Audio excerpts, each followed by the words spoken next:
Hello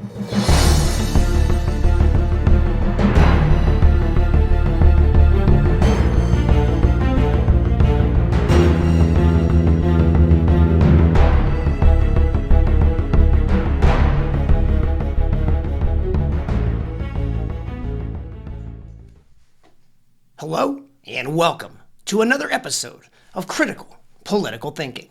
My name is Corey Camasso and I'm your host. In today's episode, we will cover in detail the proposed $1.9 trillion plan by the Biden administration and supposedly Mr. Biden himself, even though he can't really string together a complete sentence. Supposedly, he has orchestrated this massive plan. We're going to go over this massive plan in detail, discuss with you just what was pushed through into this plan and how it will benefit Americans, if it benefits Americans at all, and what it does to small business. So please stay tuned because this, just like many, is going to be another important critical political thinking episode. It's going to give you a breakdown on what to expect over the next few weeks as they debate on this plan, and it will give you an idea of what to look for in the mainstream media as they lie to push through this agenda that we will explain. So welcome to another episode. Stay tuned. And my name's Corey Camasso, and this is Critical Political Thinking.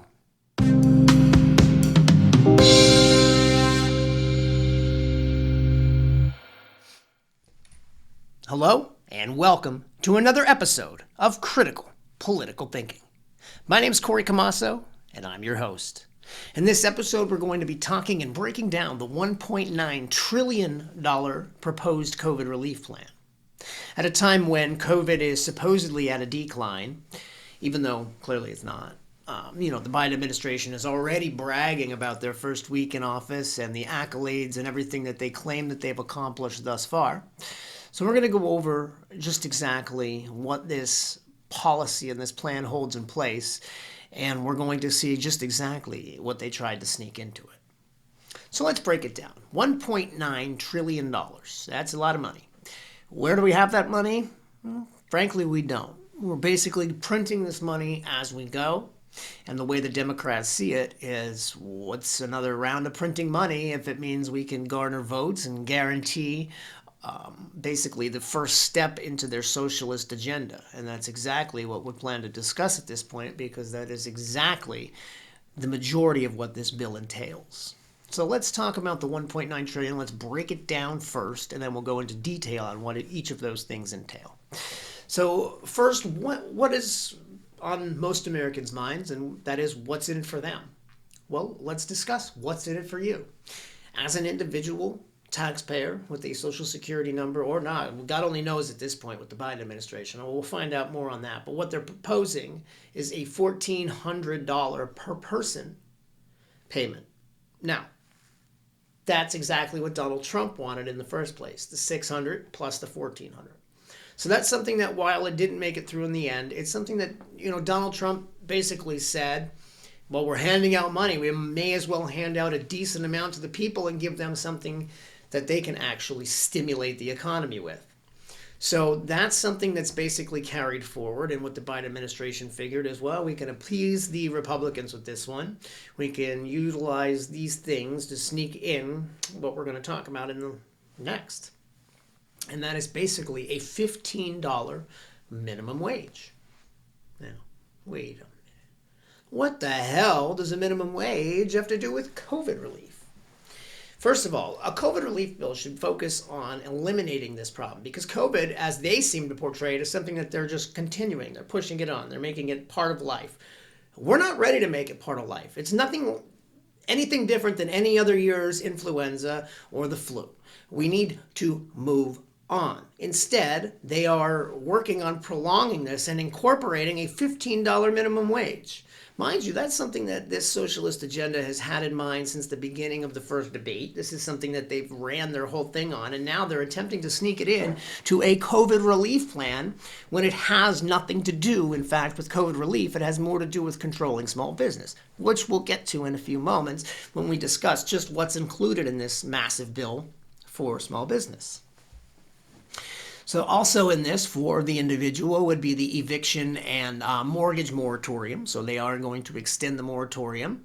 This is good and bad because I don't believe that they are going to put in place any kind of a checks and balances. And with the court systems the way they are, where there's a lot of, prolonged court request dates and whatnot, these eviction moratoriums are basically eliminating and killing rent in low-income areas. It's also eliminating and killing rent in places where they know they can get away with it, and it's really hurting both the renter and the rentee simply because at the end of the day, these people are going to have that balance, and at the end of the day, they're not going to have the money, so they're going to get evicted anyway. And on top of that, the individual who rented to them that period is not going to have a way to collect on that revenue because they probably aren't going to have it at that point due to COVID anyway. So what can be done about that? Well, frankly, what needs to be done is they need to ignore the whole moratorium process and put it as a case-to-case basis. And what they need to do is realize they're handing enough money out and they're making enough jobs apparent, with the exception of now the elimination of the Keystone Pipeline and the destruction of 6 million jobs. But outside of that, mind you, we'll go back to the fact that they're handing enough money out. If you can't balance your money and include rent in that, then perhaps you shouldn't have a home. I don't know. Perhaps you should be living in a shelter somewhere along those lines and allowing those homes available for someone that is willing to make those rent payments, because that's the way the world works, people. You pay for what you have. And this whole socialist agenda they're attempting to push by prolonging this virus and this stimulus package nonsense, it's allowing people to rely on this and not even bother to attempt to be a part of society. It's a disgusting thing, and they need to really address this before they just hand money out. On top of that, they want to hand even more out with a $400 a week increase to unemployment. Currently, it's at $300, which is set to expire, I believe, in February to March, depending on who you are and what state you're in and when the benefits began.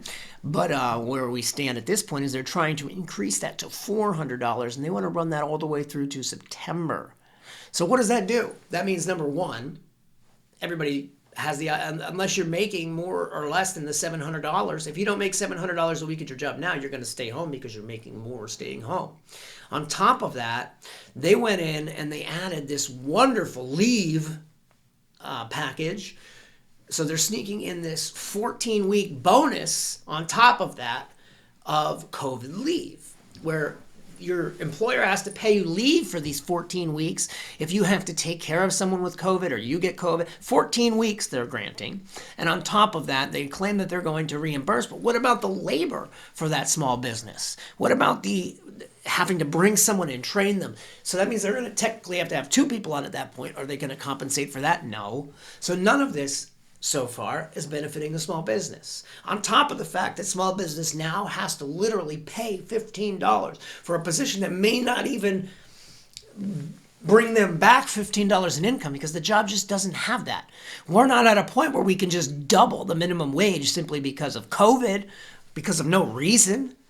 It's not fathomable. And the fact is, if you don't think you're getting paid enough, you quit and find a better job. That's called America. And eventually that person will have to pay enough or you will not find labor. That's common sense. Not force someone to pay someone that doesn't deserve it. That's nonsense. And I'm not saying people don't deserve $15. I'm saying some positions don't. They just don't. There's not enough income for that position. So what, are they supposed to not have a business? They're not supposed to be able to make it simply because of what? A government's overreach? No, nonsense.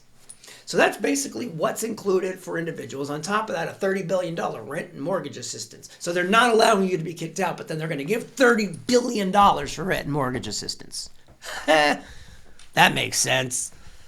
I really hope our senators and our representatives are smart enough to look through this. On top of that, we've got $350 billion going to first responders. Okay, I'm okay with that. $350 billion bailout to states. And they're going to basically hand this out to Democratic states because it goes to populations So, this $350 billion is just a continuation of a bailout for these people that have already mismanaged money all along and put their cities in the red. Now, all of a sudden, because the country's printing out money, they have no guides, checks, and balances for these funds. And that's where the majority of the corruption has occurred. And that's where the majority of just the waste is.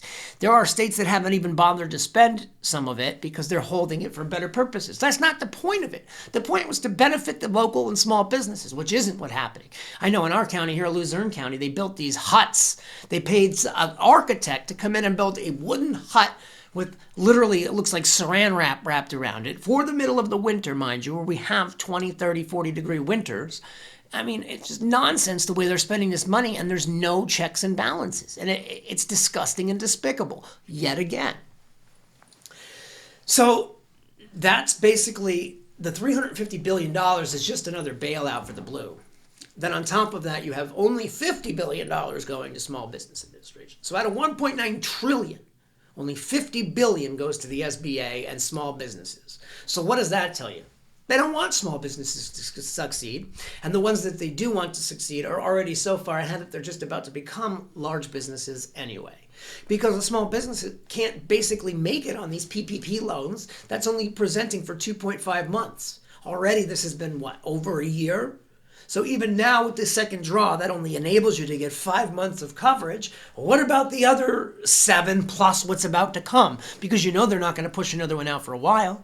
So there you go, people. $50 billion to the SBA. That's not enough to benefit anyone. And that simply means they are screwing small business and they don't want it to work. Why? Because it doesn't fit a socialist agenda. It just doesn't. They've also put $10 billion to hacks, which I kind of agree. There's been so many hacks with solar winds and a multiple plethora of hacks that have occurred throughout our entire country through Russia and China, where they're just literally laughing at us because we're focused on a virus that they released. And on top of that, they're profiting substantially. Look at China right now and imagine they are the only country in the entire world that is profiting. They're the country that released the virus. They were prepared for the virus. They sold every other country the PPE they had for the first 6 to 8 months. And until Donald Trump forced people to start manufacturing it, now Joe Biden's taking claim that he's the one that, I'm going to enforce the act. We're going to force people to make this PPE. No.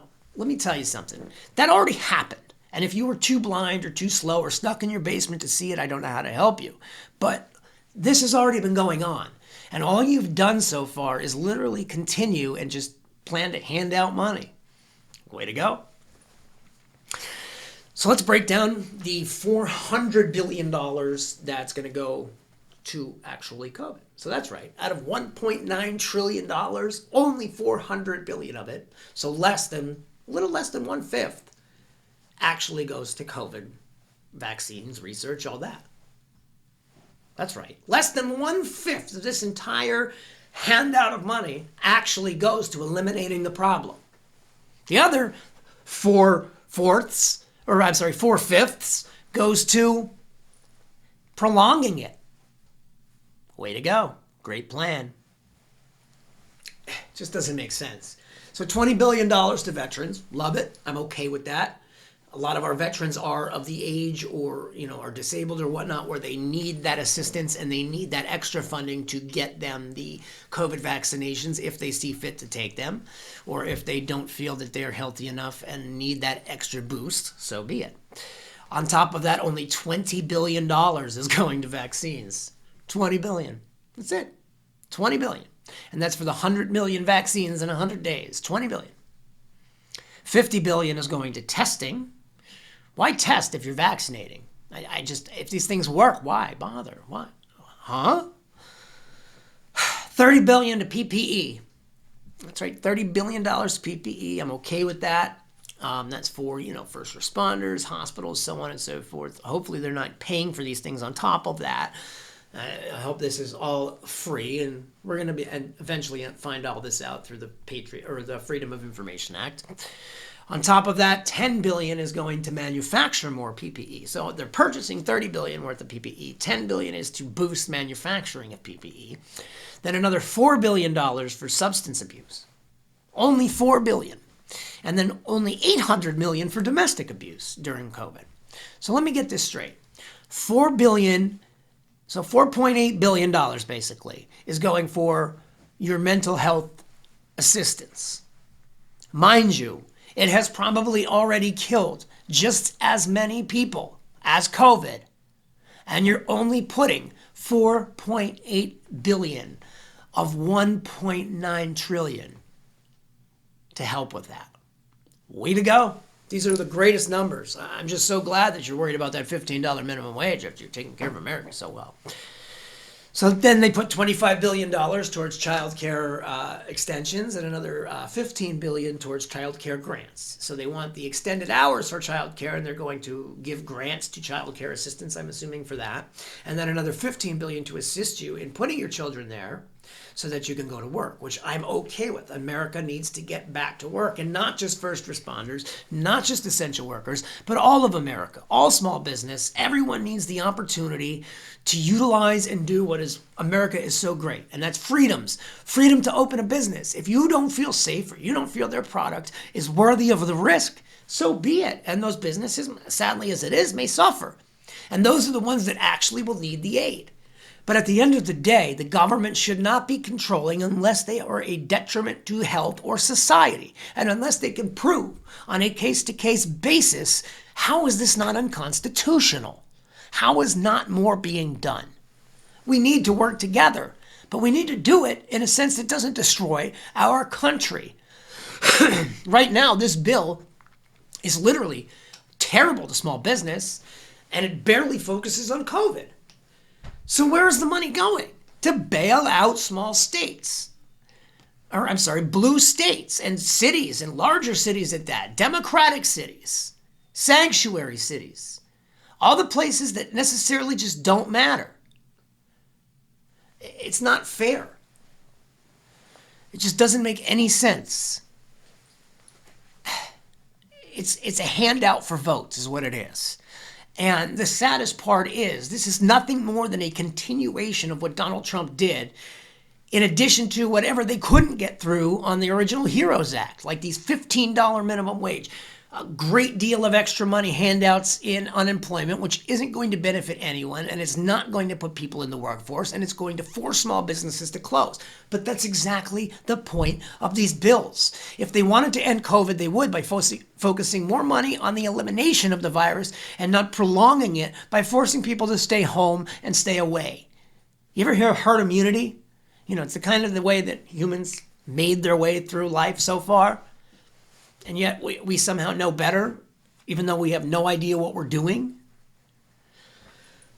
It's not fair. And now they're forcing businesses into wages. At what point does this become unconstitutional? At what point do we have to wake up and say enough is enough?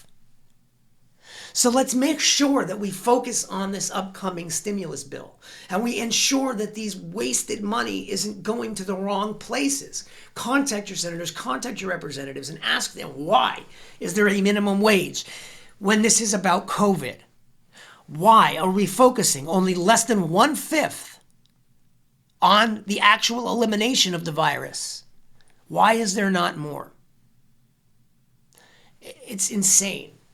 It truly is. And I can tell you why, because they want more private insurance companies to be paying for all these things, because that's the way that they're going to be profiting. That's the way Dr. Fauci is going to be profiting. You realize he owns the patents. Him and his people own the patents for the humanization of the vaccine. The humanization of the cure to the COVID, SARS, 1, 2, 3, all of them. They already put the patents in place through the WHO back when he worked there. Look it up. These are the people that are profiting. No wonder they want to prolong it and not eliminate it. No wonder they want to force these vaccines and then, there's another one. There's another one. They just manufactured influenza part 2, and they're going to utilize it to control America and force a socialist agenda. Donald Trump saw through it. He was trying to eliminate it. And guess who they eliminated? And now they're forcing through another sham impeachment, which we discussed in our last video. I hope you see this coming in full circle, America. That's why we opened this channel. Please like, please subscribe, and please ring that notification bell. Also, rumble this video. We need you to help us share because obviously the social media and mainstream media algorithms are working against us. But the only reason they're working against us is because it is the truth and they're afraid of it. Help us share the truth. My name is Corey Camasso, and thank you so much for watching. This is Critical Political Thinking. God bless America.